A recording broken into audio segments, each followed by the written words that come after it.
What's up? Yeah, Honza, I know. I don't normally come on during the day.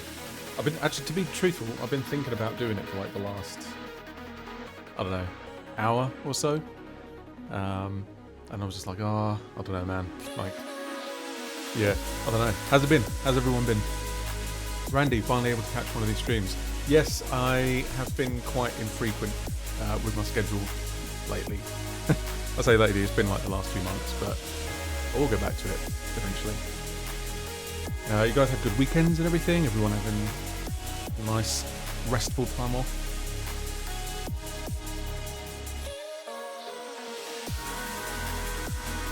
Yeah, I know. This is, for anyone that's not heard it, this is Katie's EP that came out a couple of weeks ago, I think.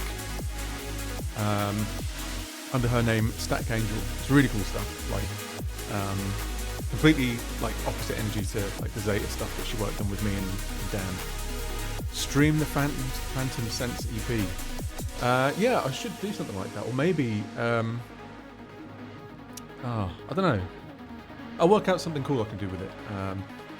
Maybe even do like a little like visualizer for it or something like that. I don't know. Depends what Katie wants to do, to be honest. Breaking Man, hey there. Yo, how's it going? Where are you chatting from? Where are you at the minute? Morning, Peter.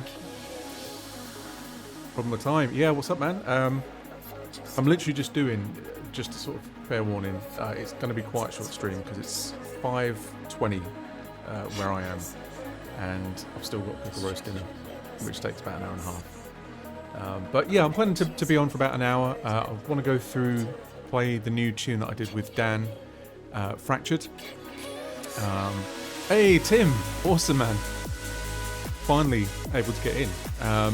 Yeah, I want to play through Fractured and just kind of look at the mix on that and a couple of things that were interesting to do compared to what I normally do in my non-vocal stuff. Just a couple of cool little tricks and stuff that are happening in that song. And then I kind of had a bit of a brainwave as to how I could fit part of a way older idea into a new song that I was working on last time I was online. So I'm going to see if I can get that tracked, get a couple of little bits in that I keep hearing in my head. Yeah, see where I get up to with that, and then call it. But so let's get myself all set up. As I say, yeah, this is the Phantom Sense EP that's playing at the moment. It's very cool. You should definitely go check it out. Only I have buffering issues. As in the stream is choppy. If it's choppy, do let me know. We've had some weird stuff going on with our internet lately. Okay. Yeah, maybe just try and close out the stream rough. And join it again. But yeah, obviously if there is just give me a shout, because I can't see and hear what you guys see and hear. Hey, nice one, Abe. Welcome. Nice to have you with us. I think this is probably the first time I've been back on for, I don't know, a couple of weeks, something like that. It's very erratic at the moment. I was going to say if you guys weren't aware, you probably are, because it's been in the news, but we've had like some crazy heat for like the last month or so, and I've just literally not felt like even being up here. But it's finally back to normal. It's grey. It's shit. It's how I like it.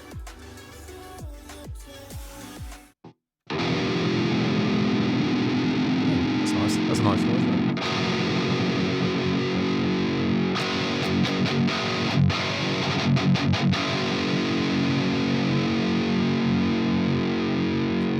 it? So for anyone that follows me on my Instagram, I did post a playthrough of this, but if you're not on there, I might as well do a playthrough for you now.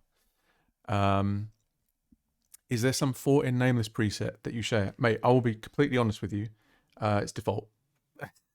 To be honest, I think the patch that I actually use for the song, and we'll take a look at it after I've played through it, but it's very close to just default Gajira, I think.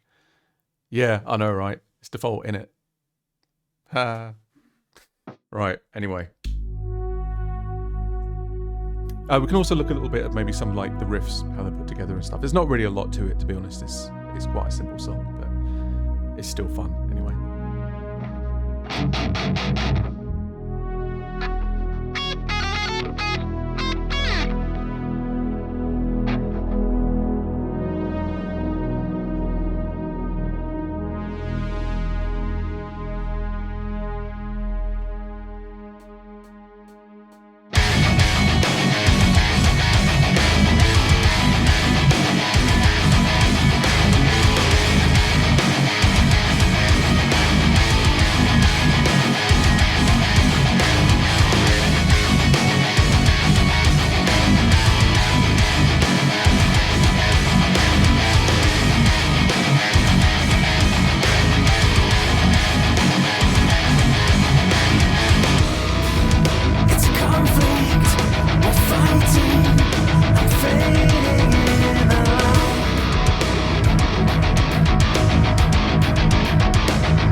Man, that is a fun as hell track to play through.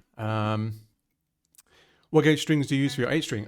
These are, I think it's a 68. It's a set of 10 to 56 and a 68.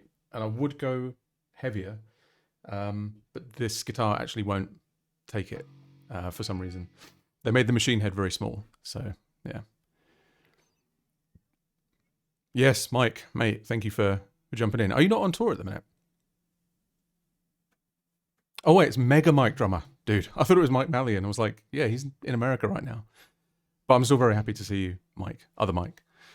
Yeah. So one kind of interesting thing with that riff, well, kind of with the whole song actually, that I didn't realize until I kind of learnt it for a playthrough, is that it's basically just like non-stop alternate picking. So even though you're kind of jumping around a lot between the strings and stuff, you're always keeping like a down up down up. So you basically are going, you start on the down, it's...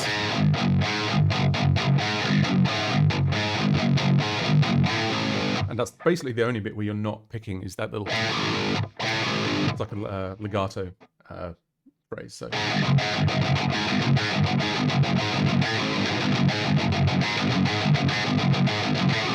And it wasn't really intentional, but I think you get like a nice difference in the tone of the top note, like depending on whether it's doing a down or an up. And it's the same as well for the sort of middle screaming riff as well. It's all just alt picked. So.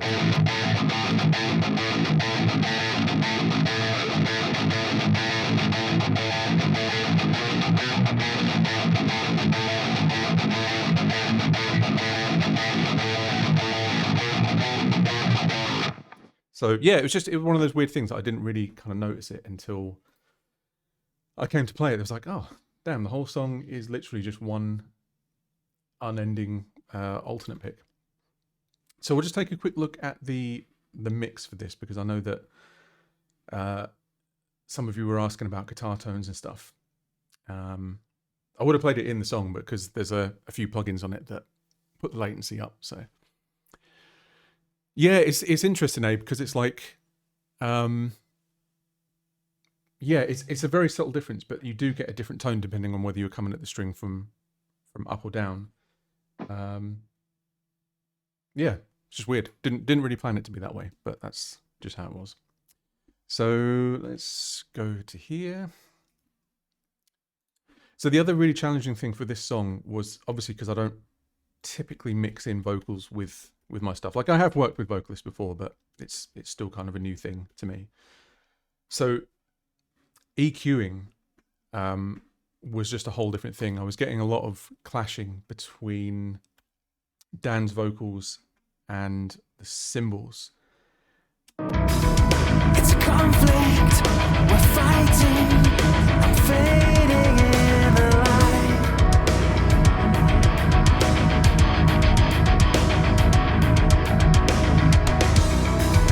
There's a dangerous tension. Okay, just checking. I thought something was missing. Also, to whoever asked it, these are just the stock pickups in the 2228A. So it's DiMarzio deactivators, is that right? Yeah, so we take a look at what's going on these drum channels. Obviously the kick and the snare I didn't really touch, but the thing that I found was interfering the most with the vocals was in the rooms, and there was this little notch here around 2.7K, and I think that's where a lot of the presence in Dan's vocals was.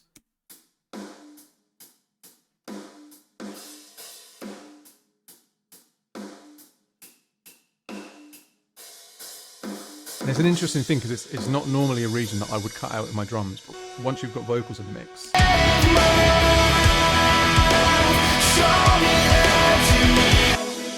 Same here as well. I think this is a combination of the overheads.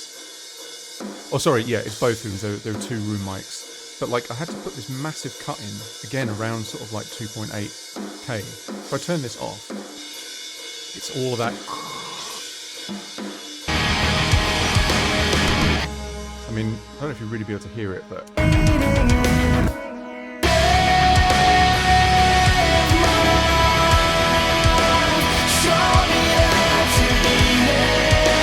Yeah, it's a subtle thing, but it really kind of cleans up that area where a lot of the presence in his voice is. And I think also the mic he was using is quite bright as well. I think I also had to do some stuff in the guitars as well. Yeah, again, so these two EQ units, and I have no idea why I didn't just use another band instead of a whole other EQ. This was strictly just for his vocals.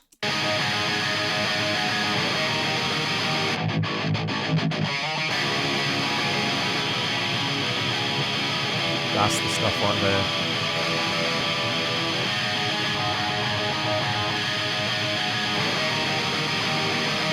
I mean, it's still kind of a fizzy tone, to be honest. Like, I probably could have done a bit more with the top end, kind of like low passed it a bit or whatever. Had to do the same on the layer guitars as well. So the main issue I was getting there was like a lot of cab rumble, sort of down below this this region here. Normally I'd be lazy and just leave it in and then wonder like, oh man, why does the bottom end of my mix just completely suck?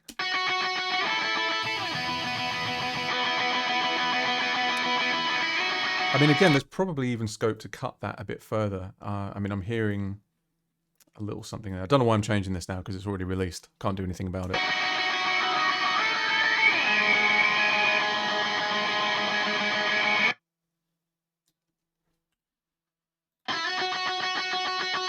But yeah, you know, is what it is.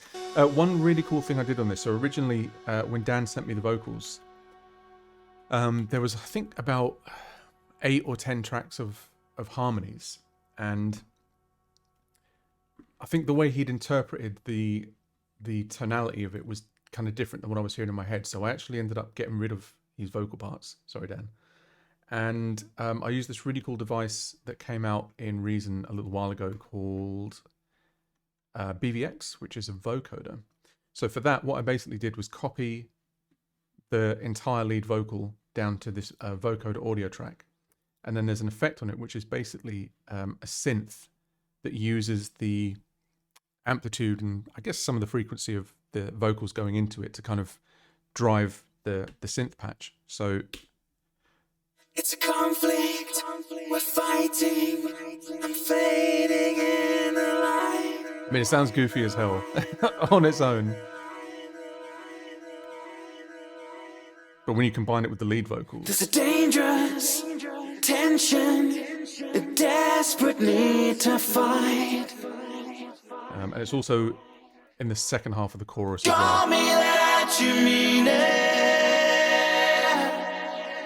That's kind of something that I like doing as well, is like, even when you have a song that has a really dark tonality, I like elements of it that if you were to take them on their own would actually be kind of like a bit chipper and a bit major. Tell me that you mean it. And then it's that kind of combination of that major tonality with like the dissonance. Tell me that you mean it.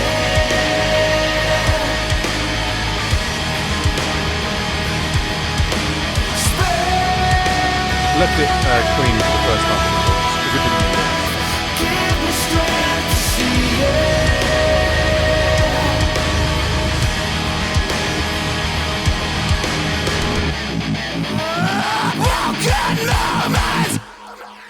Oh, also, because you guys were asking about guitars. Yo, these aren't even... I thought I used Neural for these. Oh man, I tagged them and everything. Whoops. So yeah, these are not actually stock anything. I've used them before on stream. It's from a developer called Kuasa. I don't really know how you say it. And they are Reason proprietary format, but you can also get them as VST plugins as well. So I think this is modeled, what is this? This is on a Cream. I don't know what kind of amp this is supposed to be.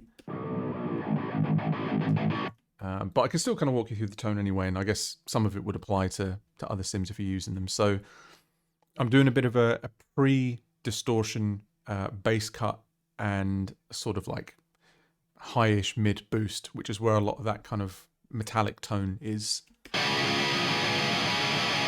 without... It's just a bit woollier. You can probably hear it better actually in the palm mute section.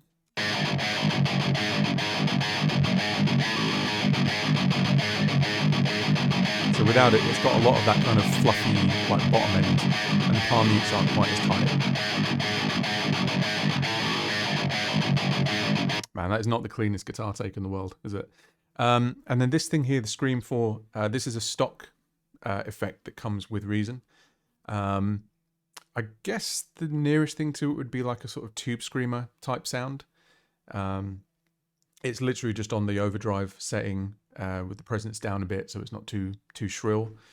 And then in terms of the amp, we're just doing a dual cab setup. So a kind of modern British 412, and that's literally all that's going on there. I genuinely thought that this was a neural DSP track, but it's not.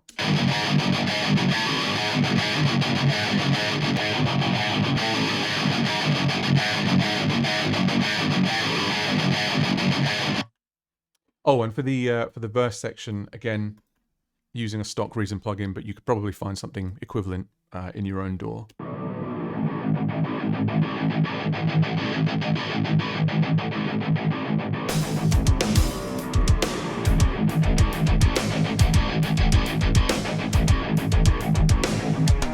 Kind of reminds me of an old,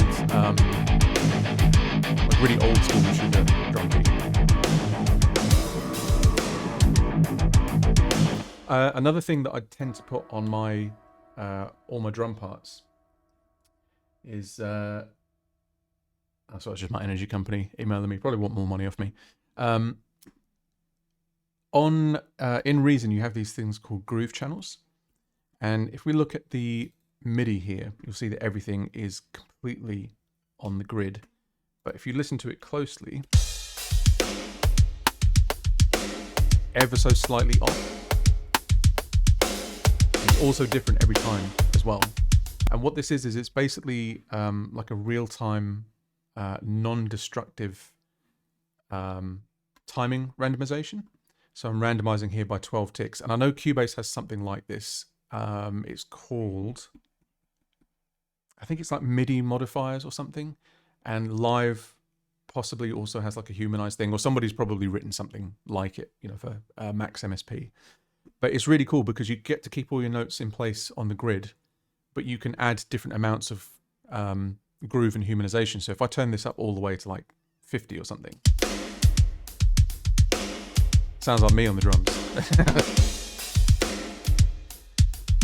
But yeah, I just like that you can dial in just a little bit of laziness. You can also, and again, I'm not sure how you would necessarily do this in another DAW, but one really cool thing that you can do is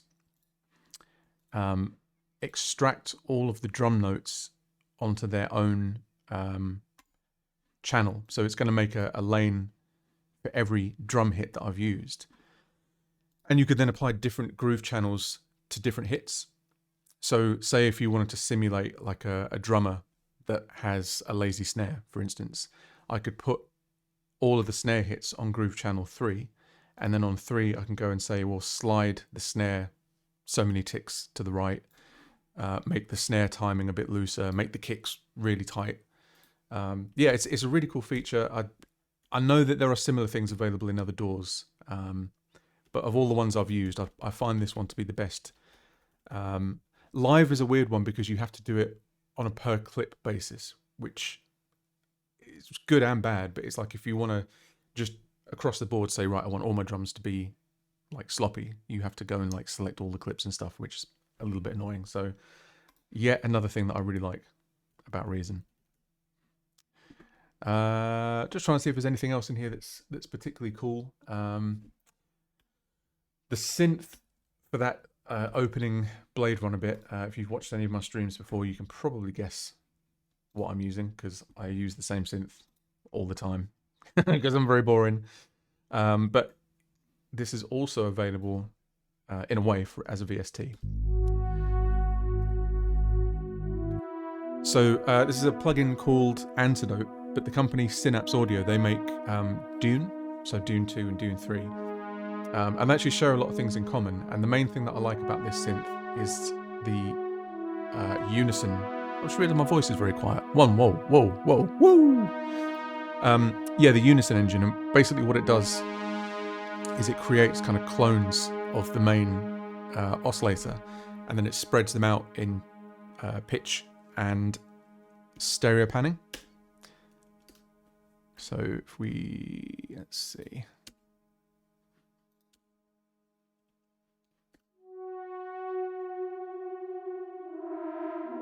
So you can go all the way up to 12 voices.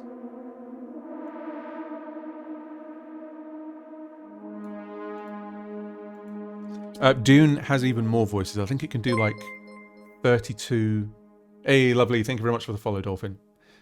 Yeah, it can do like 32 voices per oscillator with 2 oscillators that can do 32 voices, and then the whole patch can do 16 voices. So you can get like thousands of oscillators playing at the same time. But it's really good for these kind of like, slightly Vangelis-y type things. I think I use the same sound on the pads as well.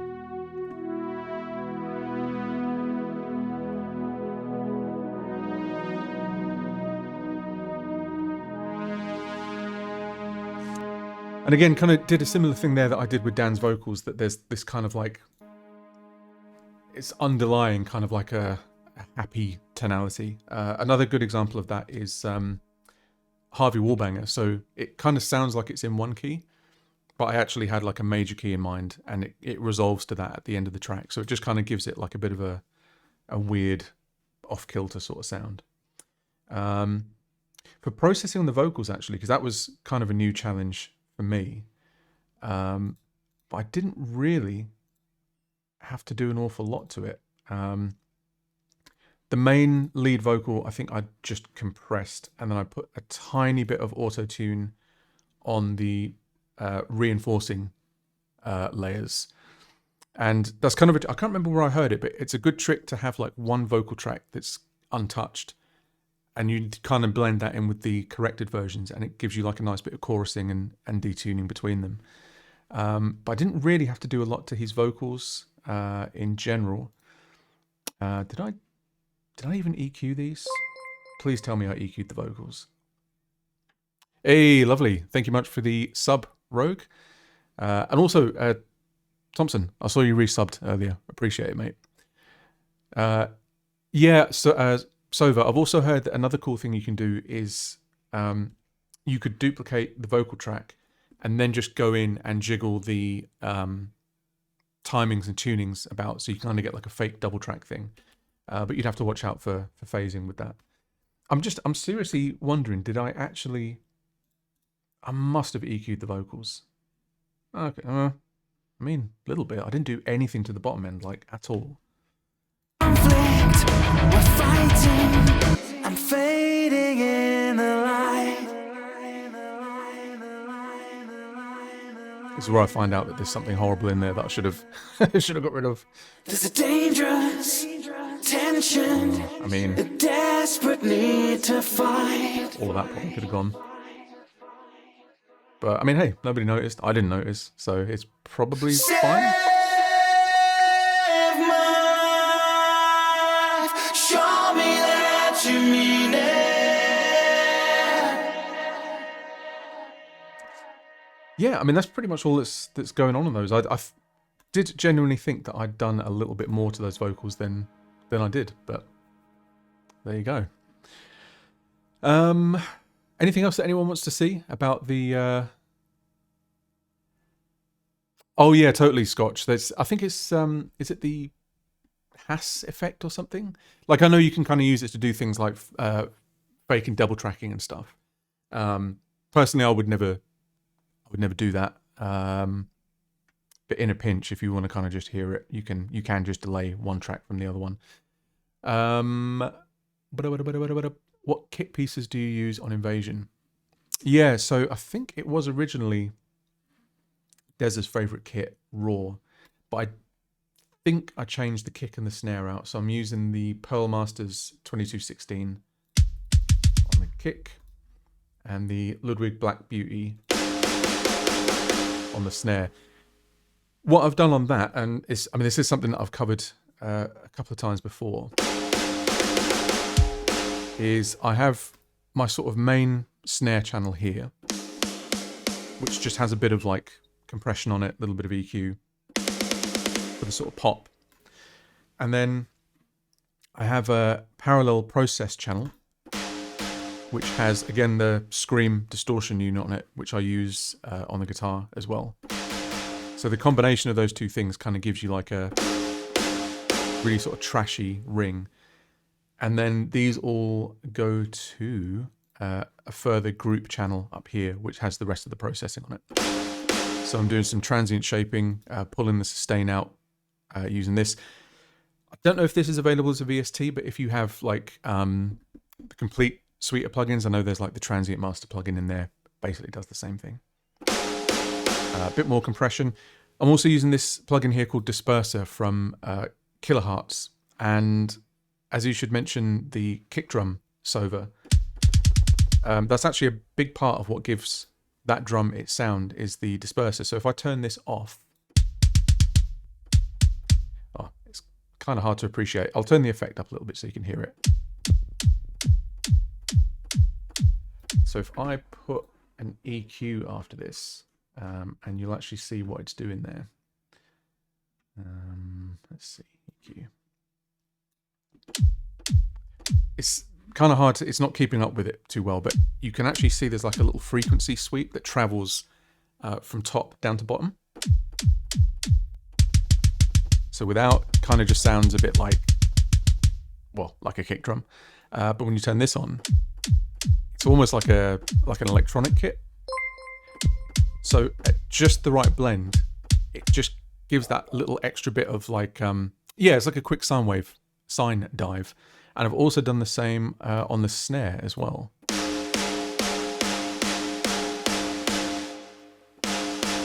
It's hard to make out, but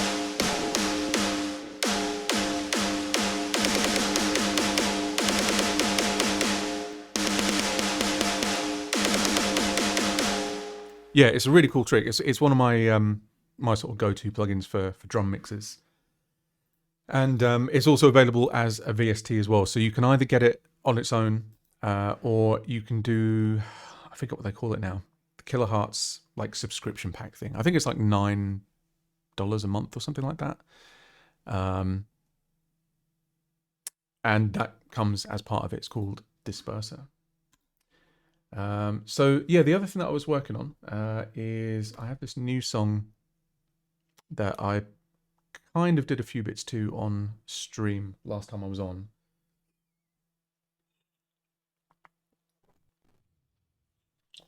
Just realized I haven't had fluids for like 3 or 4 hours. It's very silly. Yeah, Disperser will be in there, Sova. Yeah, really cool plugin. It's also really good on like percussive synth basses and stuff as well.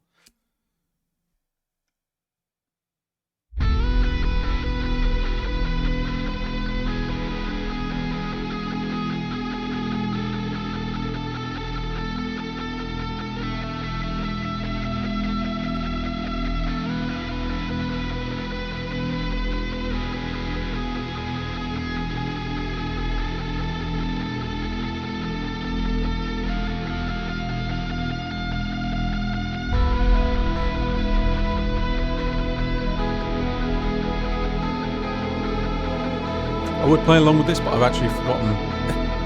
I've forgotten how the rhythm goes, so I'm going to just kind of listen through it. This, I don't know why I'm pointing at my screen. You can't see what I'm pointing at. This section used to do something else. I'm trying something different with it, and I'll explain it when we get to it.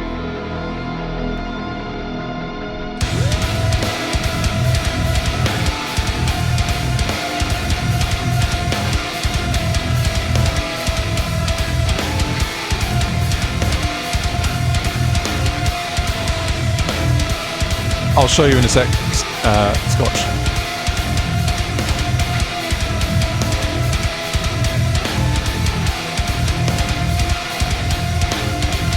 Right, so what I want to happen here is it's going to kind of hit on a sustained note, and then I have, well, I think I accidentally deleted the drums, so just, I'll play them in live. Just imagine that you get a kind of break between these two sections. At the moment, it kind of just runs on.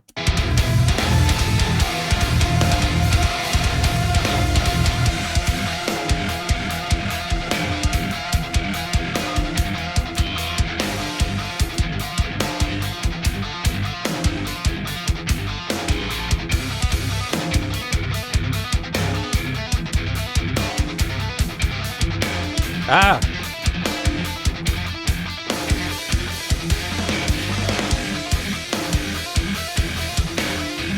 So there's a bit that has to go over that kind of makes sense, and then it's going to go back into this chorus section.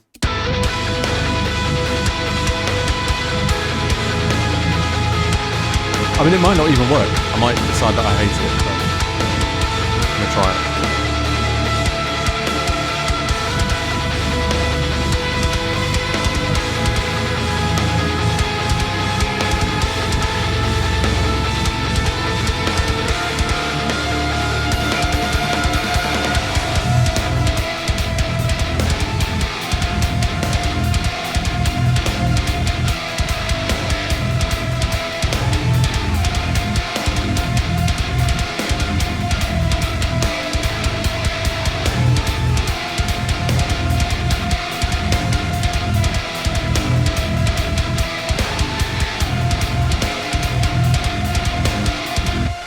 So after this bit, there's going to be some kind of like heavy breakdown riff. And then what I have planned is we're going to drop the intensity all the way down. And I've got this kind of mellow version of the chorus chords.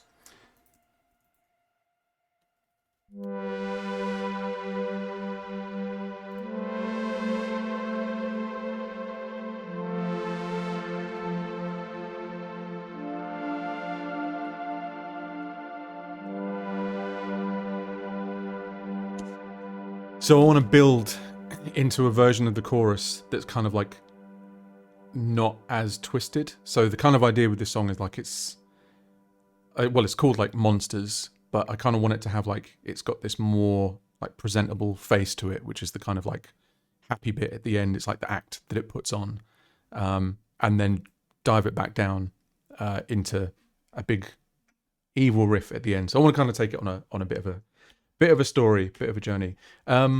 Scotch, you're asking how I got so much sustain on the note. So you see I've got a track here called Infinite Rhythm. And that is... So I basically sampled just a low E on the guitar, bounced it down to audio, chucked it into this synth, and it's basically granularizing it. It's a grain synth, and it's just basically going to ping pong through this part of the note like forever. And the cool thing is, once it's turned into a grain, you can do some really sick things with it.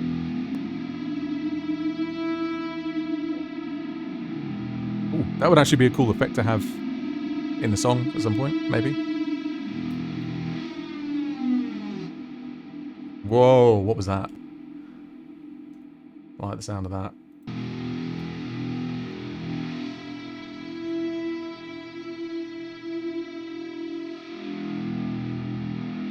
Oh man, yeah, that sounds cool. I'm definitely going to use that. Yeah, I think the reason that I prefer grain sometimes is that it's got this spectral grains mode, and it just sounds a little bit more smeared than Mimic to me. But yeah, Mimic is also really good for that as well, especially if you use the advanced time stretch mode. There was a reason that I used grain and not Mimic. It doesn't have a ping pong playback mode. That was it. There's a lot of really cool things you can do with the playhead in grain that you can't with Mimic. So this playhead is like a modulatable thing. You can assign like an envelope to it. You can drive it with an LFO. You could drive it with signal from like another synth if you really wanted to. The homie Cody sent me here. Song sounds fantastic. Nice one. Thank you very much. Got some first time viewers in today. It's nice. You've picked a good day to come back because I actually have something to work on. There was a couple of streams back where I sort of went on. I was like, oh yeah, I'm going to be really like creative and impulsive and just like, write some music on the fly, man. And I wrote some of the worst music I think I've ever written in my life, and then didn't stream again for like 2 months because I really like rattled myself. I was like, what if I'm shit at music? What if I've lost it? Right, so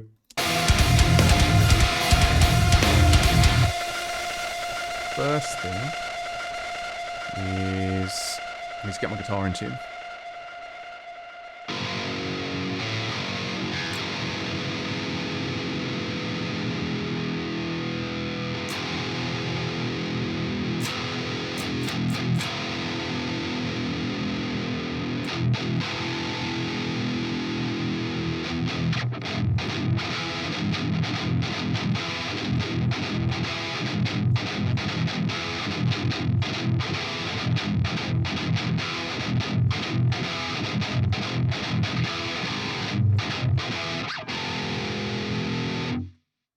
Yeah, it's a weird thing, streaming, in that some days it's like a really motivating thing, and generally speaking, I have found that it's made me more productive, but it also really exposes you, and I guess in a way that's a good thing as well. But like any sort of shortcomings or weaknesses that you have are really kind of laid bare when you have to like make music in front of people. And on that day in particular, I just felt like I couldn't do just anything right. Like all my ideas sucked, the mix sucked. Yeah, I did let it get to me a little bit, which is kind of why I dipped for a while. He told me you might know a site that helps you connect to film and game scores, etc. Sorry to go off topic. I was just wondering about that. Yeah, so I work at a company. We are in the sort of production and sync music business. The company is alibimusic.com. So if you have any demo reels, you can use the contact link there. We do get a lot of them, so I'm not going to promise that I can necessarily get back to everyone. But if we hear something that we don't have, then we reach out and we work with you guys. So yeah, that's what I do. That's my day job. That's how streamers grow. They show everything. Yeah, it's a weird thing. I need to kind of just get out that mindset of that, like everything that I do, I have to sit down and seem like I know what I'm doing. You know what I mean? Sometimes like the creativity is in the sort of mistakes and finding what's not working. But it's difficult because you kind of feel sometimes like everything has to be really curated and you have to just show people like your best side and your best day and your best abilities and stuff. And it's not always like that. Some days I suck at guitar. Most days I suck at guitar, to be honest, because I don't play enough. So yeah. Were you using this Ibanez on the Dream's Edge? No, I was using the original 2228, which had the EMG 808s.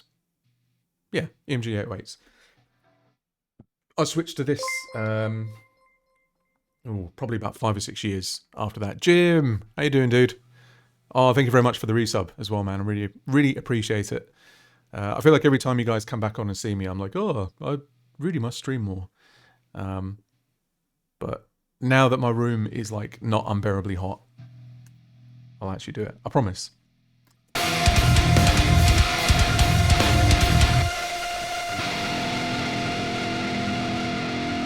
So we're going to end on a big sort of chord stab.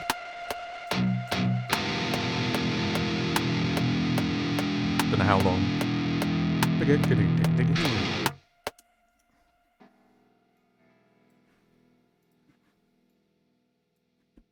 Triple track this time. Don't normally do that.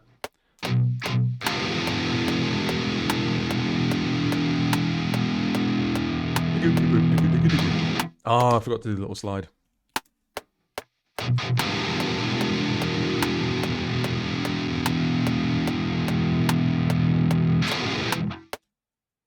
I tend to do that if I'm dropping in. I find it's always useful to kind of like make the motions as if you were going to play the next bit. So you don't kind of... When I was sort of early on in recording, I'd do everything very much like record this bit, then record this bit, then record this bit. And it makes the points where you edit in seem really obvious because you're not hearing like the hand transitions and stuff.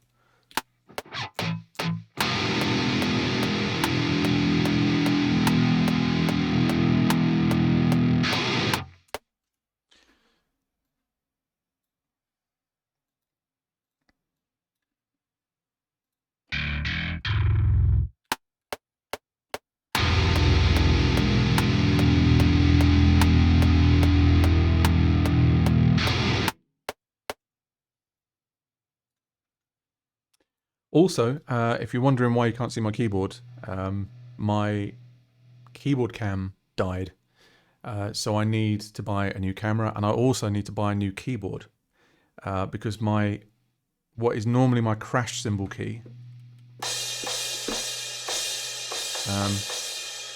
Wait, is it working now? Let me see. It's been doing this weird thing where it kind of like quadruple, triple triggers and chokes the note off and stuff. Let's see. Yeah, there you go. So I'm not playing it like that. It's just fucked.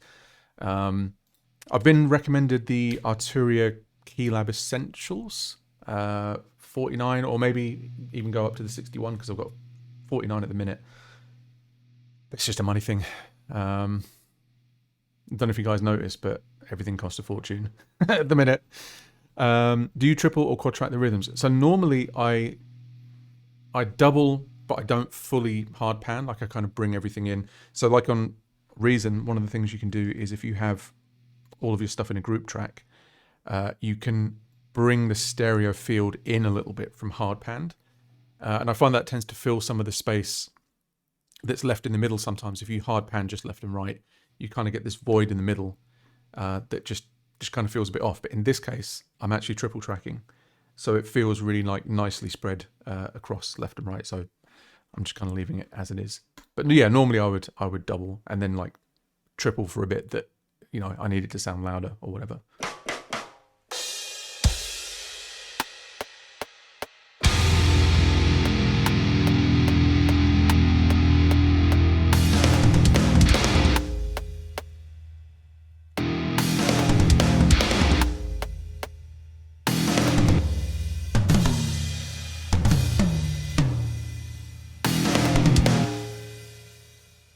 Pick it up.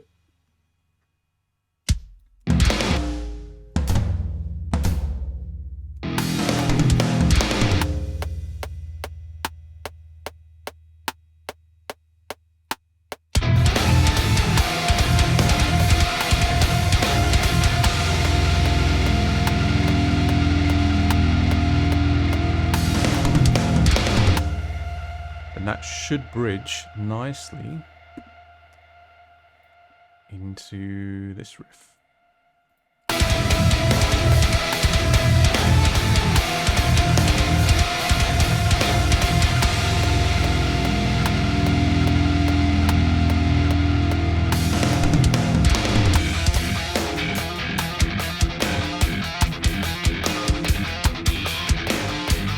I think I'm trying to do too many kicks on that. So if I do the first little like, that's tying it in rhythmically to the,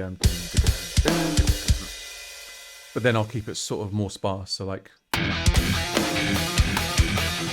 nope. Ah, what are you doing?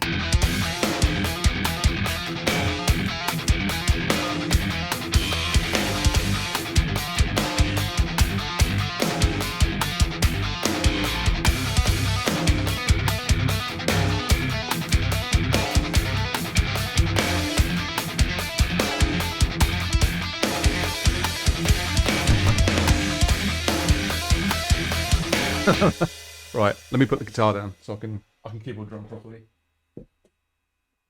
It's good to hear good things about the Arturia, by the way. It's looking like the main contender for it. So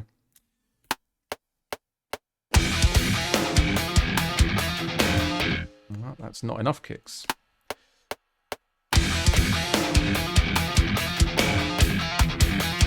It's that. So I'm trying to do like a dip, but the accent of the kick is the other way around, and I don't think that's realistic because you wouldn't do like a sort of soft on the kick, hard on hat, and then flip it.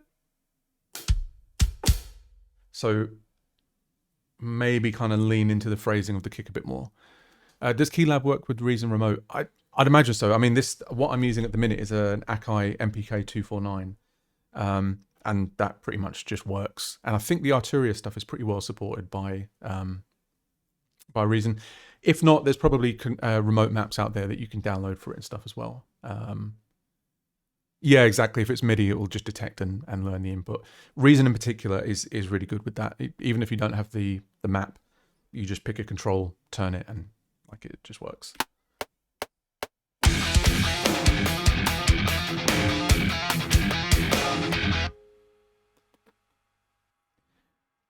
Something's off about it.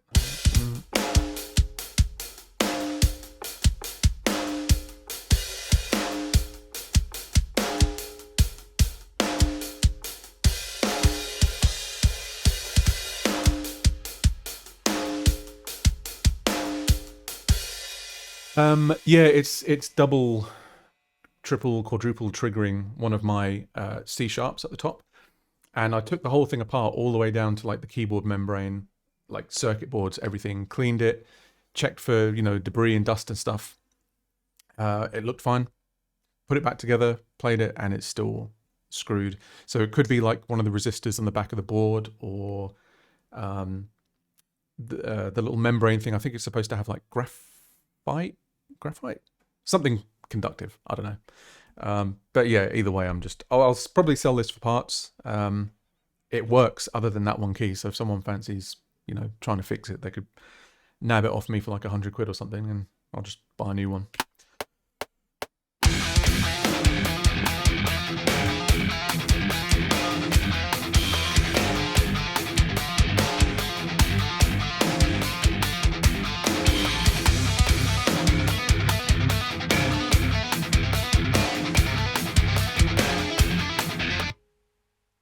I don't know, it's still feeling not quite right.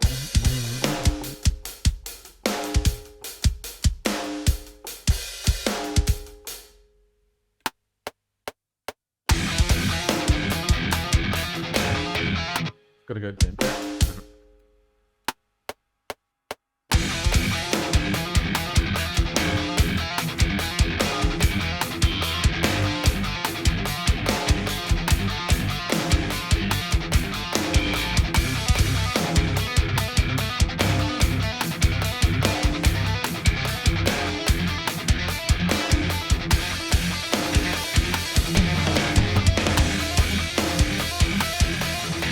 So we'll do, let's see.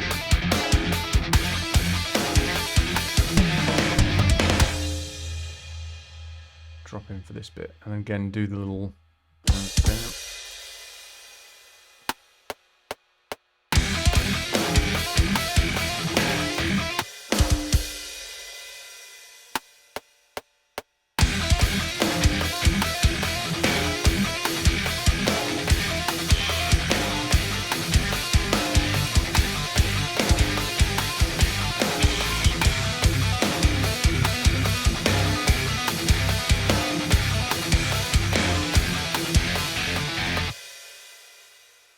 No worries, man. I was glad that you could make it in. And yeah, hope to see you in here again soon.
Yeah, that kind of works. That little dum dum dum dum dum.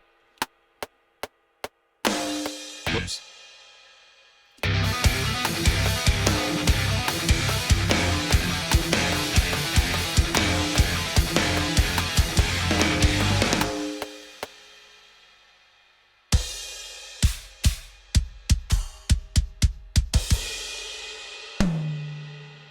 Don't have any mutes set up. That's weird.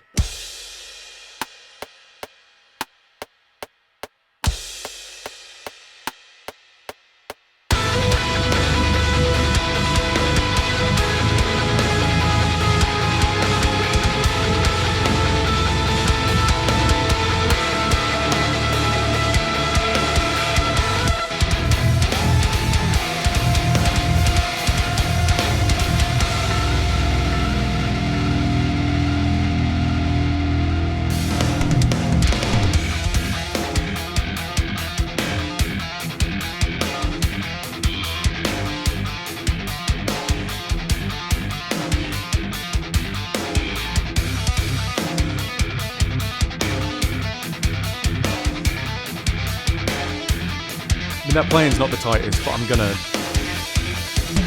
redo it.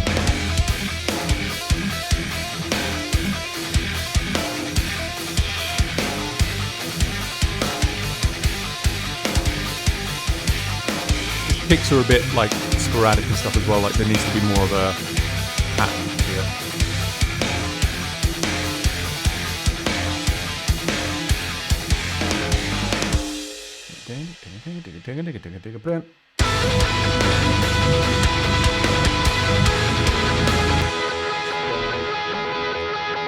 This whole middle section, by the way, assuming that it works and I like it and I keep it. But I actually wrote this in about, I was saying like 15 years ago, 10, 15 years ago. So I was up in Spalding in the Midlands practicing with Monuments because I played guitar for them for a little while. And there was this kind of like, they had the main studio bit. And then there was a little room off to the side of that where I'd brought my PC with me. So I could just kind of sit in there and practice through the set because it was fucking hard. But when I wasn't practicing, I was writing as well. And obviously being around like Brown, I guess I must have felt a little bit inspired.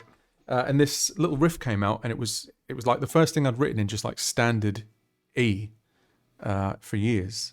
And then the other night I was thinking like, holy shit, that fits with like this song. Well, I hope it fits. You guys can tell me if it doesn't, that's fine.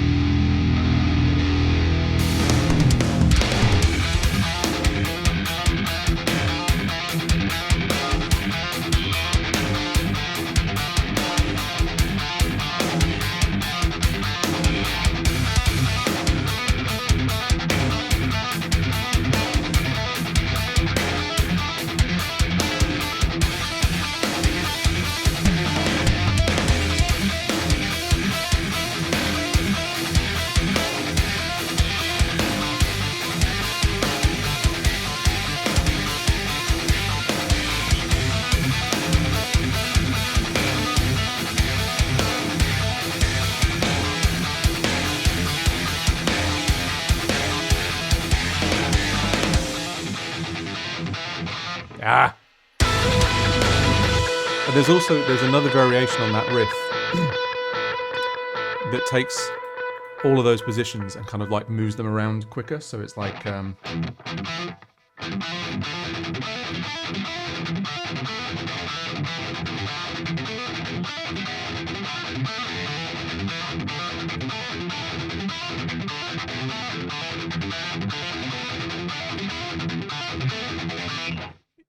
fact, that could work kind of cool as a bridging riff between these two sections because this has like a progression of its own. And I don't want that to sound weird going into, hey, Shags. Lovely, thank you very much. Let me try that. I'm going to triple track these rhythms up and then try and do this extended section and see how that bridges into the chorus.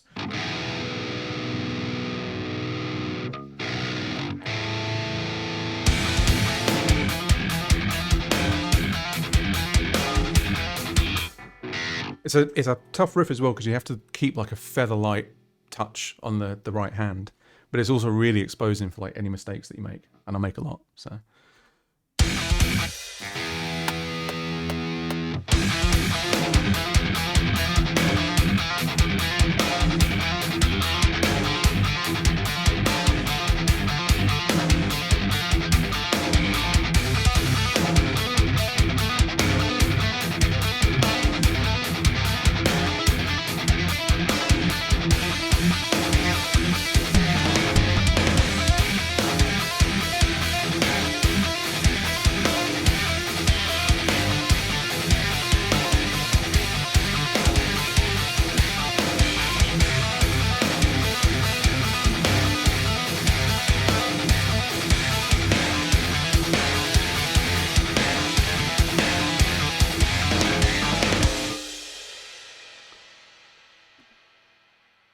Yeah, I mean, if you triple track it, it hides all the mistakes, or makes them 3 times louder.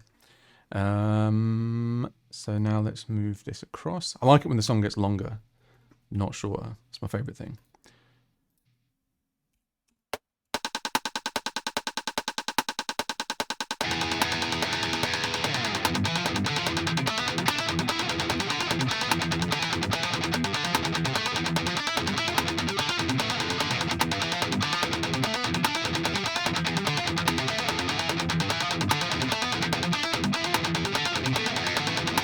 Oh, it's going to be long, isn't it?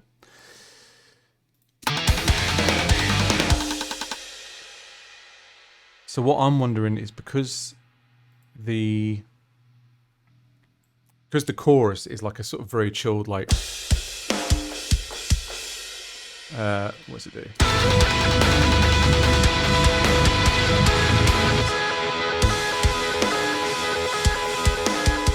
And then we're coming out of this bit, which is like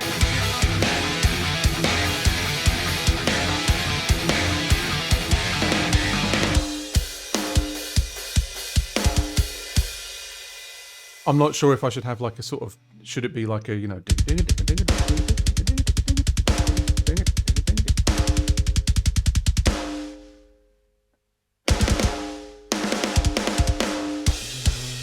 like maybe that would sound cool, like coming out of that, and then you just have like a little pause, and then you sort of just strip the drums down again. So I'll try it. I'll try like the double kicks and see if it works. Ah.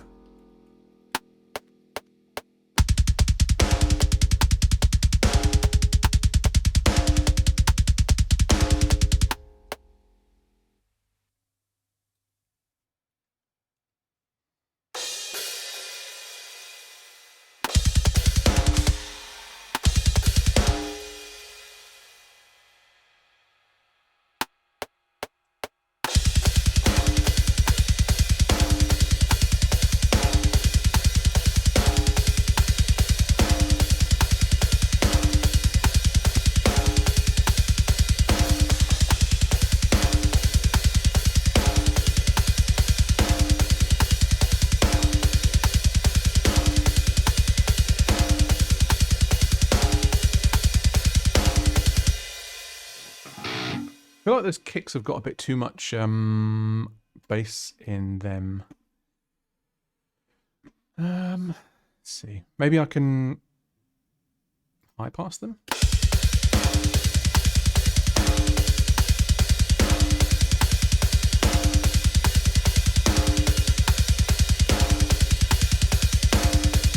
Yeah, I think that's better. I don't know.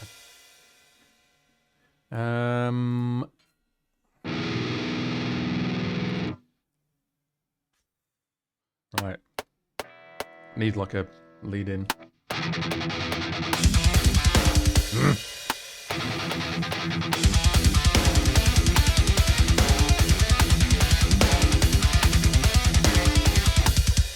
Nope. Don't like it. Or maybe, I don't know, maybe it's because the kick is like too loud. So I could. Yeah. I don't know what you're on about, Sober. I didn't hear any bomb notes at all. It's all in your head. Maybe if just for this section, because it's quite like continuous, if I pull it down a bit, it shouldn't actually sound like I've lost any volume at all.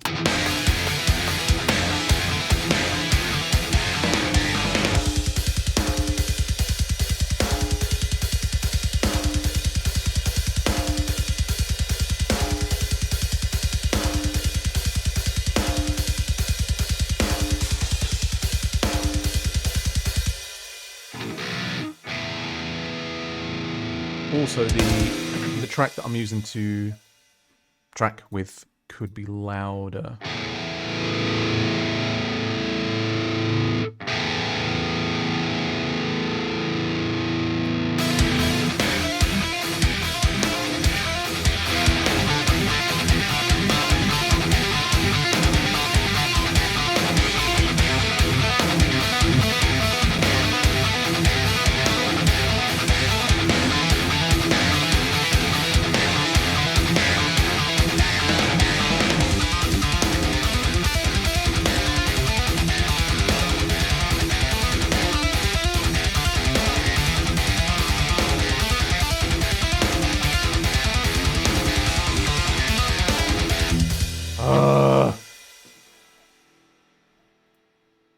It's long.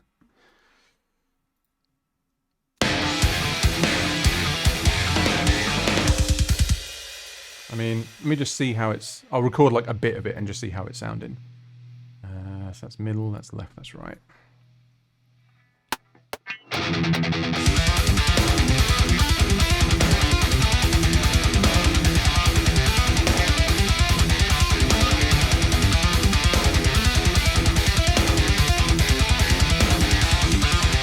I think it was that I put the cymbal accents in the wrong place.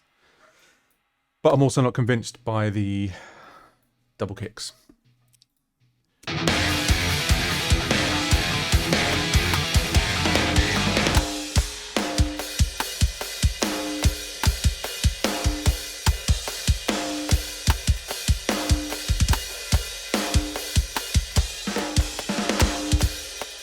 I don't know. I'll try it with the singles.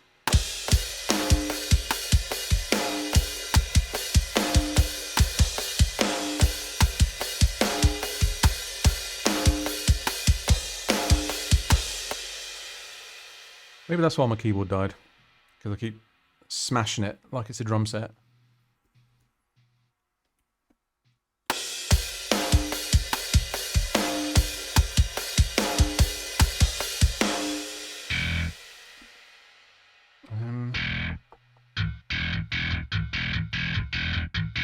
Try put some bass over it as well and see if that kind of helps it groove a bit better.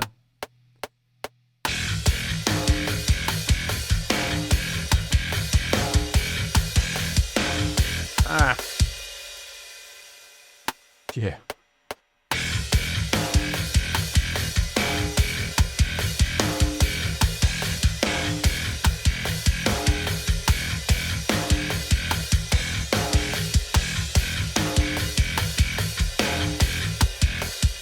Why can I not play?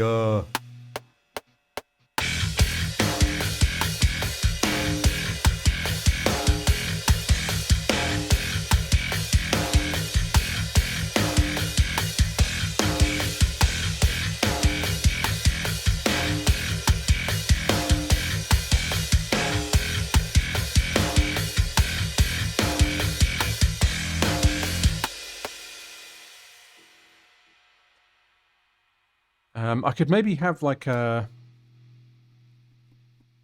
something electronic doing the little like digga digga digga digga, even if it's like a little like kick under the kicks, maybe that would sound cool.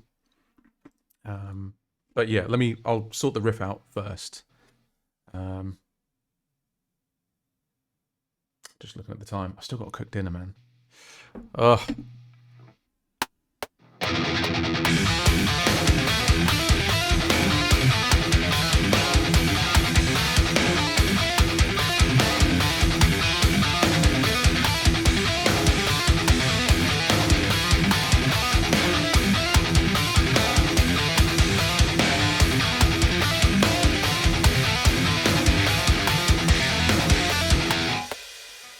It's rough. I know it's rough. Don't judge me. I'm just want to kind of like get a feel for how it... Wait, are you laughing at the fact that I call it dinner and not like tea or supper?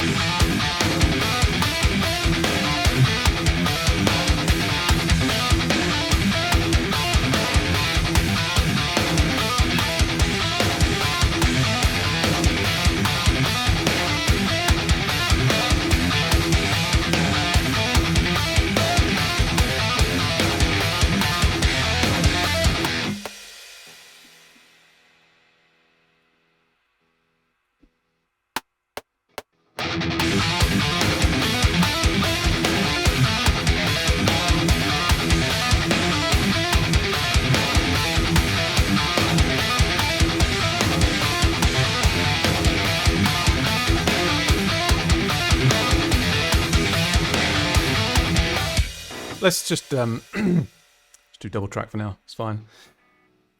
No, I want to do triple. It's fine. I'll get it.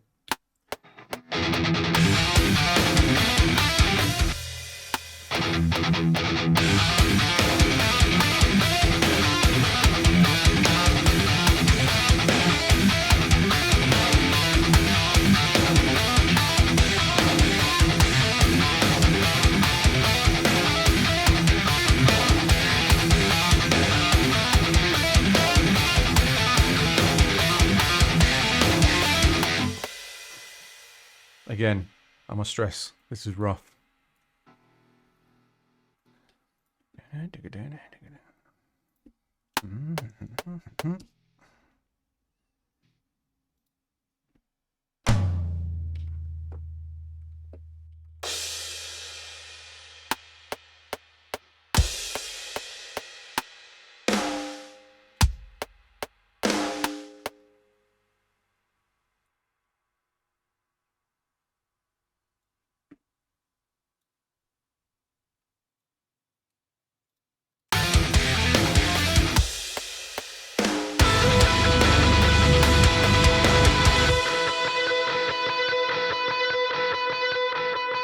Maybe the gap can be twice as long.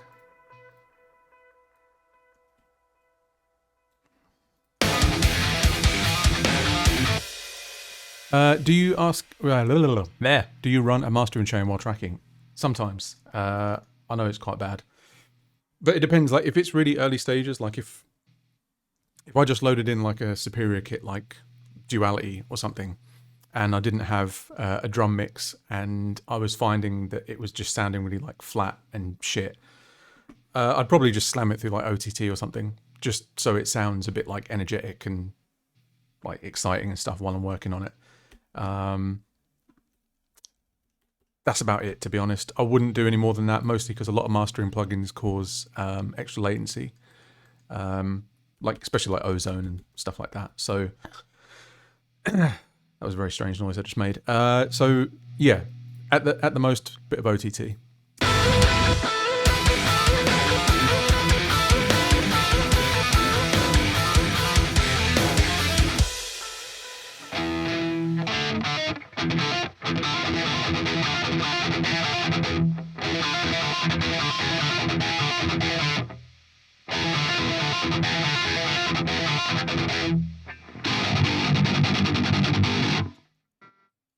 I mean, it does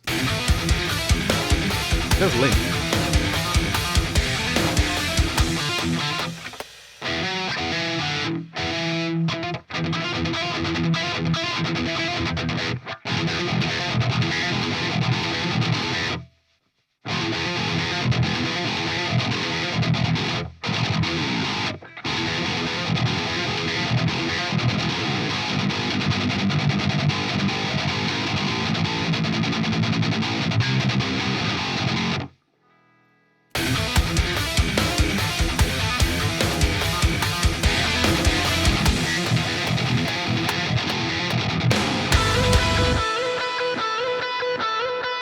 Something like that.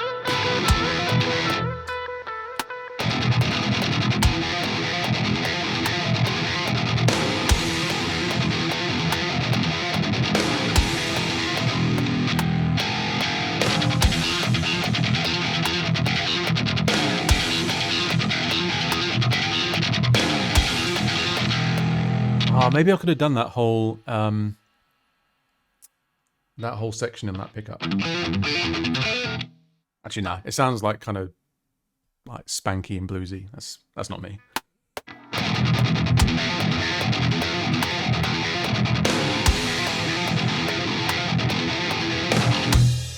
There's something about the phrasing is not lining up on that, so it's like.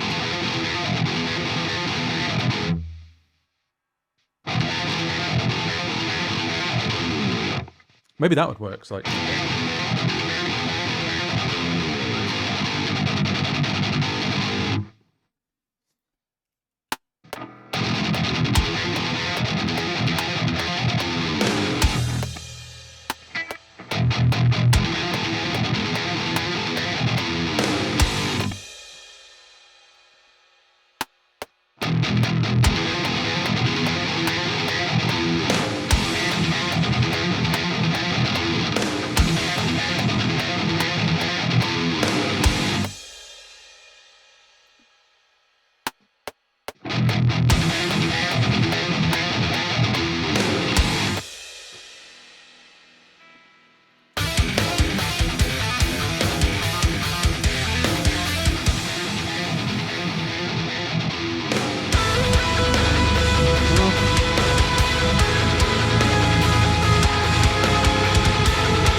Here's a conundrum. There are like 10 places to change volume, even in general PC. How do you do it? Once I had you max everything, software, wire, controls, and speakers. Yes, I think what you're talking about is like gain staging.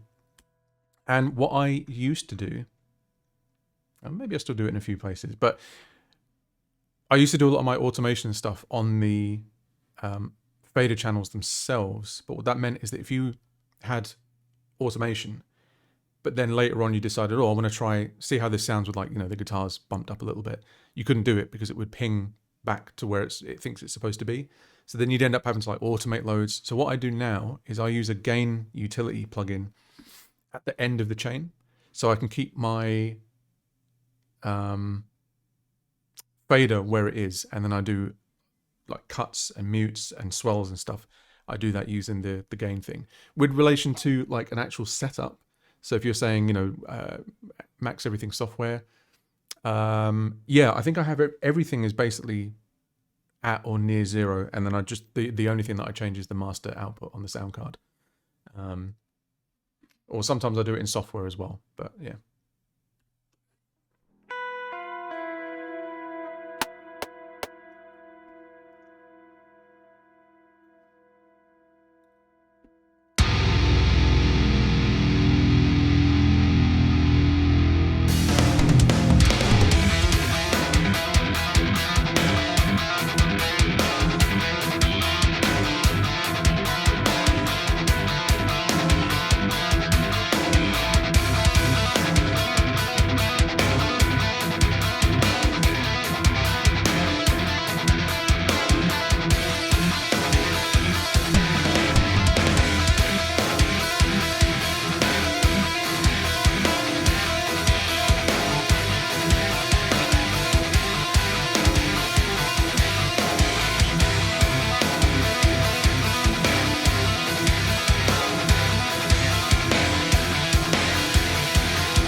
So sloppy, man. It's fine. It's a demo. Yeah.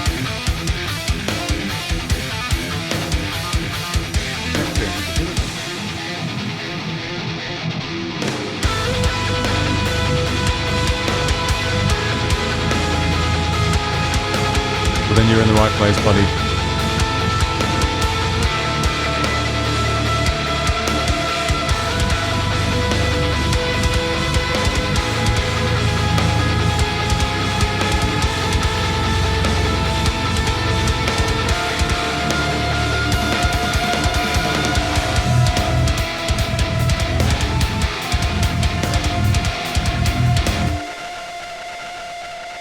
Yeah, man. I like how that's flowing. I want to do some stuff with this tone. I think if it was more like a sort of crunch sound almost, so just bring the gain down. Maybe even like bring the dynamics of the drums down and stuff as well, so it's like a lot more restrained. And then when it swells back into that chorus, it's gonna have more impact.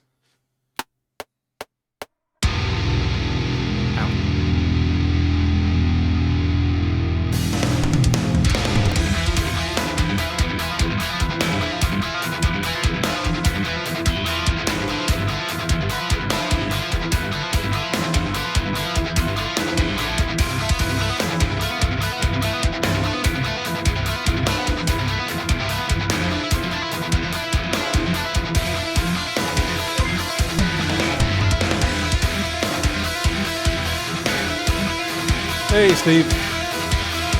And Karen. Oh shit, it's a raid.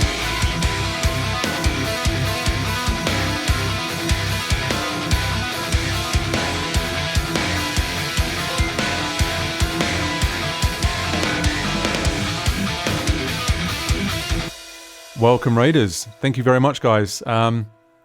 If you're new here, which I expect many of you will be, my name's Paul. I go under the name of Chimp Spanner, and I'm working on a demo of a new track, which is basically a culmination of something that I wrote recently. And this section that we're working on here is actually like somewhere between 10 and 15 years old, and I can't play it very well yet. But it's I'll try and sort of give it a whiz through so you can see how it's progressing. Any bits that I can't play, I'm just going to bail on. And also it would be good to kind of just get a sense of how the whole song is feeling and flowing anyway. And if you like what you hear, drop me a follow. I also have a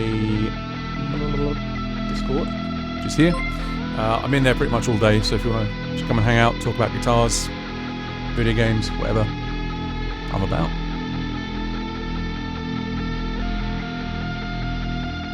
Oh man, someone's having a barbecue outside. It's driving me crazy.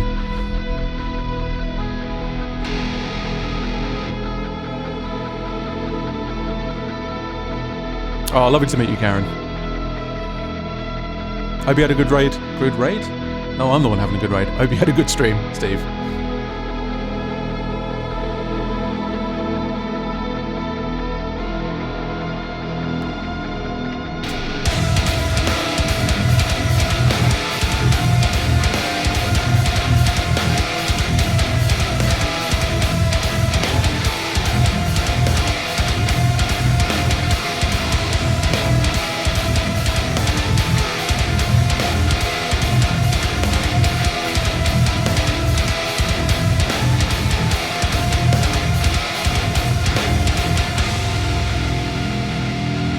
More hats.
I think that sounded pretty cool, apart from all the slop.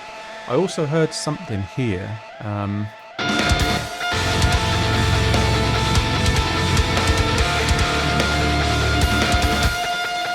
At the moment, it's just like... Oh my god, shut up.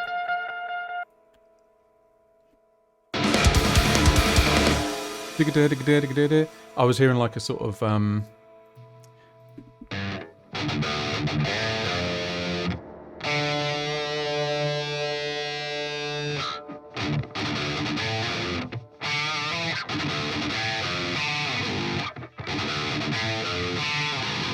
and then into that riff.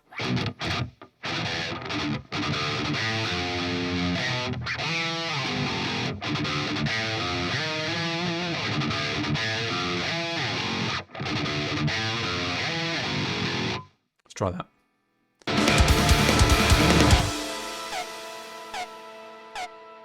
Well, that was my door squeaking.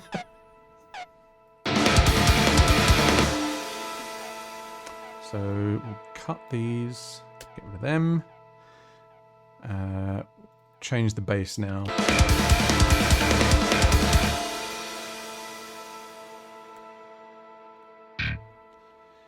We want to be in 16ths, I guess.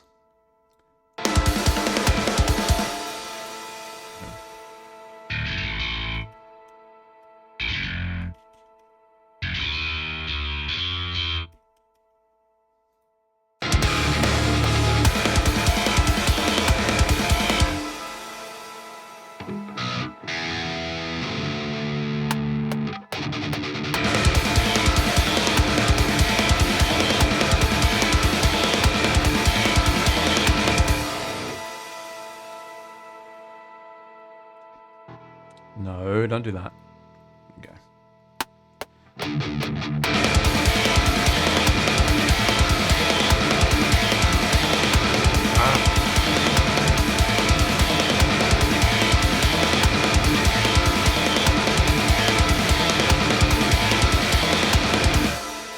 I'm going to get rid of those drums as well because they're incredibly distracting.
So switch the clean guitar part over to these layer guitars.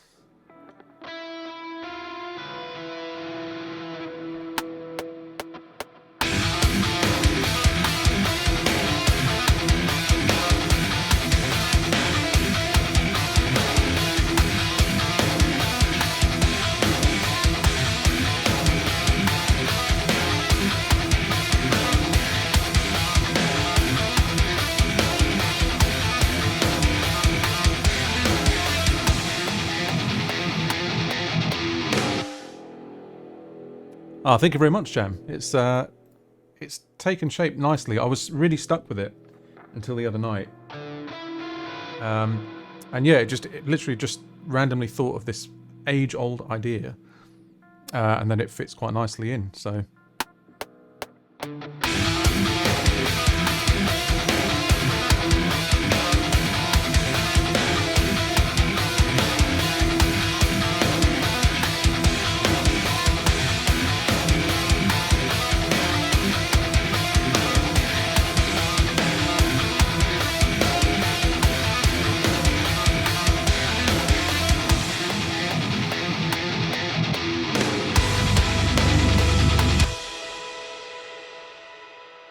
Realised I had this track muted. So I'm going to just go in and do this little... It's not even a lead part really, it's just like a melody. And then I probably should go and cook some dinner. Because it's going to be very late.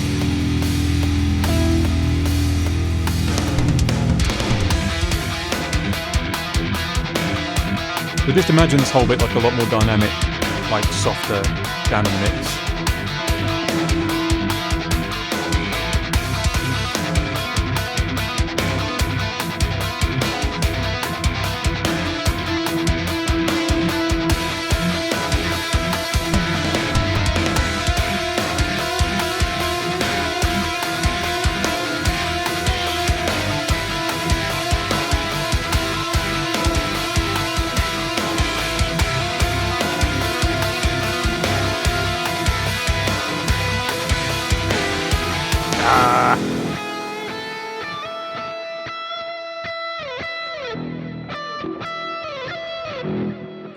Hey, greetings, Trivial.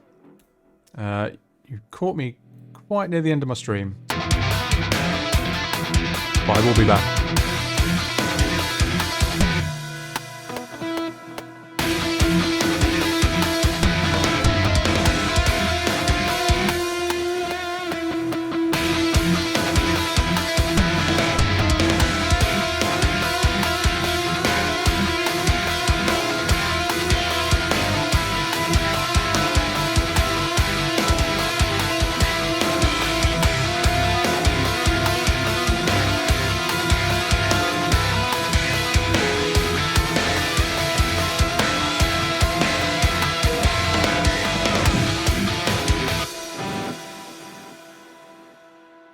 When you say it's like time traveling, do you mean like time traveling to the mid 2000s when Bedroom Gent was hot?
Really?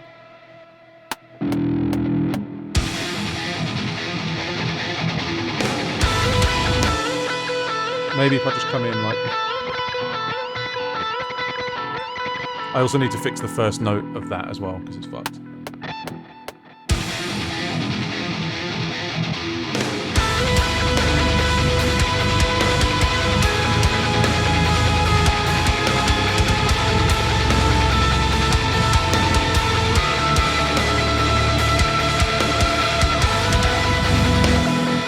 Oh, dude, come on. It's not even that hard.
Right. Let's give this one whiz through, see how it's feeling, and then I really, really do have to go cook dinner. Because, yeah, time's getting on. But yeah, let me know what you guys are thinking of it, what's feeling good, what's not feeling good. But I think it's got a nice flow to it, so...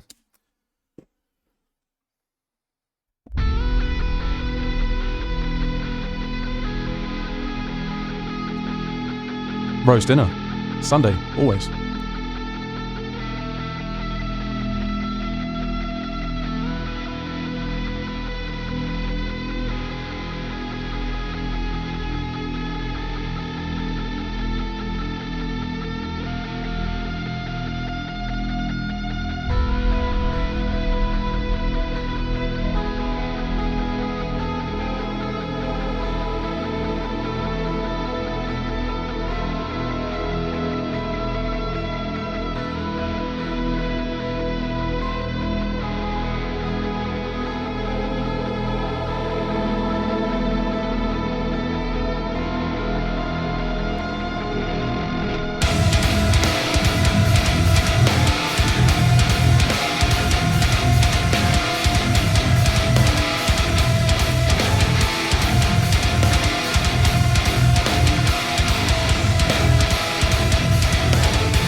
Yeah, I think that sounded kind of cool. The main things to do, other than like play it properly. So this section here, I need a different tone. So just basically bring all the dynamics down, clean the bass up. I mean, ideally I'd do real bass on this, because in the original idea, there's a lot of like bass slides and stuff going on in this middle part. Or I could just do this bit on real bass and then switch to MIDI for the drop E part, because my real bass doesn't go that low.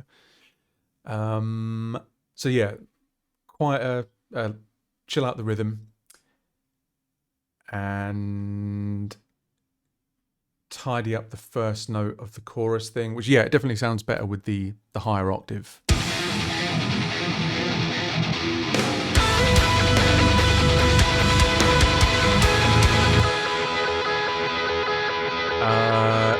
still not convinced by this break that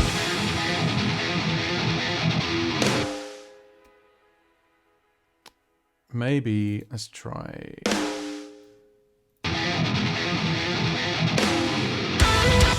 Okay, that sounds right. And then there's a section that's going to come after this. Maybe a lead part here as well. Heavy riff, blah blah blah, crazy, loads of dissonant notes, etc. etc. And then drop into this section and then play the chorus again but without the dissonant notes.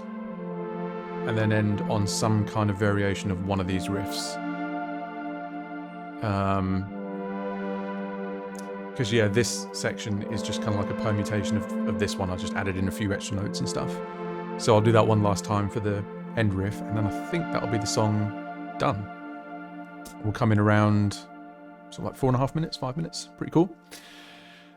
Yeah, so I think that's it. It's a little bit longer than I planned on being on, and as a result, my dinner's definitely going to be really late now. Bit sick of hearing about it. But yeah, thank you very much for everyone that hung out with me. I'll probably try and get on again in the week to finish this off. And then I can think about doing like a proper tracking job on it and getting some artwork done. And then we'll put it out on Bandcamp and stuff. Be cool. I did want to do something with all of this stuff tonight. If you follow me on Instagram, you will have seen I've been doing just a few little ambient jams and stuff. I have like a separate camera set up for all of that stuff as well. But I never know what I want to do with it when I'm on stream, so we'll see.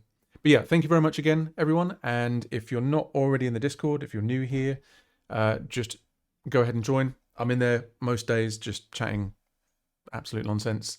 And yeah, have lovely days, lovely evenings, and I will catch you guys all next time. In a bit.